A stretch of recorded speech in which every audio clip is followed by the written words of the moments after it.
এই মুহূর্তে পশ্চিমবঙ্গের ৩৬টি ইউনিভার্সিটির মধ্যে ১৯টি ইউনিভার্সিটিতে স্থায়ী ভিসি অর্থাৎ ভাইস চ্যান্সেলর নিয়োগ হয়ে গেছে, কিন্তু এখনও ১৭টি ইউনিভার্সিটিতে ভাইস চ্যান্সেলর অর্থাৎ ভিসি নিয়োগ করতে পারেনি আমাদের এ রাজ্যের রাজ্যপাল মাননীয়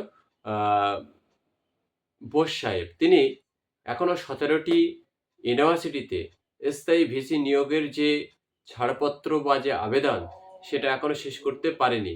তার ফলে ১৭টি ইউনিভার্সিটি এখনও স্থায়ী ভিসি পেতে অসুবিধার মধ্যে রয়েছে। কবে তিনি এই ১৭টি ইউনিভার্সিটির স্থায়ী ভিসি নিয়োগ করতে পারবেন, সে বিষয়ে আজকে কলকাতা হাইকোর্ট মাত্র ২ সপ্তাহ সময় বেঁধে দিয়েছে।